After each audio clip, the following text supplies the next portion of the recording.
পশ্চিমবঙ্গ আবাস যোজনা নিয়ে এই মুহূর্তে একটি নতুন বিজ্ঞপ্তি জারি করা হয়েছে। যাদের এখনও পর্যন্ত সার্ভে হয়নি বা করতে পারেননি, বা যারা এখনও পর্যন্ত আবেদন করেননি প্রধানমন্ত্রী আবাস যোজনা ঘরের টাকা পেতে, তো তাদের কথা মাথায় রেখেই কিন্তু আগামীকাল 15ই আগস্ট সার্ভের শেষ সময়সীমা, অর্থাৎ ভেরিফিকেশন বা সমীক্ষার কাজ শেষ আগামীকাল ছিল। কিন্তু ইতিমধ্যে কেন্দ্রের তরফ থেকে সার্ভের সময়সীমা আরও বাড়ানো হয়েছে এবং ইতিমধ্যে রাজ্যের তরফ থেকে স্পষ্টভাবে জানিয়ে দেওয়া হয়েছে যে এখনও পর্যন্ত যারা সার্ভে করেনি বা যারা এখনও পর্যন্ত আবেদন করেনি তাদের এখনও কিন্তু অনেক দিন সময় দেওয়া হয়েছে কেন্দ্রের তরফ থেকে। আজকের এই ভিডিওতে আপনাদেরকে বিস্তারিত জানাবো যে কতদিন আপনাদের সময়সীমা বাড়লো সার্ভে এবং কিভাবে আপনারা সার্ভে করবেন, নিজেরাই সেলফ সার্ভে করতে পারবেন এবং কারা কিভাবে আবেদন করবেন এবং আবেদন করলে আপনারা টাকা পেতে পারেন, সমস্ত কিছু জানাবো আজকের এই ভিডিওর মাধ্যমে। কর্মী সংকট এবং দুর্যোগপূর্ণ আবহাওয়া এইসবের মাঝেই পশ্চিমবঙ্গ আবাস যোজনায় সমীক্ষার কাজ চলছে, কিন্তু এখনও সব উপভোক্তাদের তথ্য যাচাই বা বাড়ি বাড়ি গিয়ে সার্ভের কাজ সম্পূর্ণ করা যায়নি। তাই সমীক্ষার কাজের জন্য আরও 15 দিন সময়সীমা বৃদ্ধি করলেন রাজ্যের পঞ্চায়েত মন্ত্রী দিলীপ ঘোষ।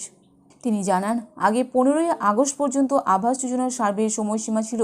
কেন্দ্রের তরফে আরও 15 দিন সময় বাড়ানো হয়েছে, তাই এই প্রক্রিয়া আগামী 30শে আগস্ট পর্যন্ত চলবে। তার মধ্যে পশ্চিমবঙ্গ আবাস যোজনায় সমস্ত পর্যায়ে সমীক্ষা হবে। একই সঙ্গে বাংলার বাড়ি প্রকল্পে অযোগ্য উপভোক্তাদের চিহ্নিত করে টাকা ফেরত আনার প্রক্রিয়াও চলছে বলে জানিয়েছেন দিলীপ মহাশয়। গতকাল বৃহস্পতিবার দুর্গাপুর সফরে গিয়েছেন রাজ্যের পঞ্চায়েত মন্ত্রী। সেখানে গিয়ে দুর্গাপুরের সিটি সেন্টারের সৃজনী প্রেক্ষাগৃহে এবং পূর্ব পশ্চিম বর্ধমান জেলা প্রশাসনের আধিকারিকদের দিয়ে পর্যালোচনা বৈঠক করেন তিনি। তাতেই পঞ্চায়েত দপ্তরের নানা কাজ এবং খতিয়ান নিয়ে আলোচনা করেছেন দিলীপ ঘোষ। এ বিষয়ে তিনি জানিয়েছেন, পুরনো পর্যায়ে প্রায় 30 লক্ষ বাড়ির জন্য টাকা দেওয়া হয়েছে, এর মধ্যে প্রায় 12 লক্ষ বাড়ির কাজ সম্পূর্ণ হয়েছে। তবে সেই উপভোক্তারা আদৌ যোগ্য কিনা তা ফের খতিয়ে দেখা হচ্ছে। বাকি প্রায় 18 লক্ষ বাড়ির কাজ এখনও বাকি রয়েছে। পাশাপাশি দ্বিতীয় পর্যায়ে 20,20,000 উপভোক্তার কাছে টাকা পাঠানো হয়েছে। দ্বিতীয় পর্যায়ের তালিকায় প্রায় 12,500 নাম অযোগ্য হিসাবে চিহ্নিত হয়েছে, তাদের টাকা ফেরতের জন্য নোটিশ পাঠানো হয়েছে। ইতিমধ্যেই প্রায় 1000 জন টাকা ফেরত দিয়েছেন, বাকিদের কাছ থেকেও টাকা ফেরতের প্রক্রিয়া চলবে।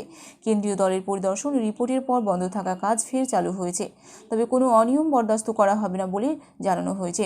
রাজ্যের 10% পঞ্চায়েতে বিশেষ অডিট চলছে। আবাস ও 100 দিনের কাজ সহ বিভিন্ন প্রকল্পের কাজ খতিয়ে দেখা হচ্ছে। কোথাও গণ্ডগোল ধরা পড়লে আইনি ব্যবস্থা নেওয়া হবে বলে জানিয়েছেন দিলীপ মহাশয়।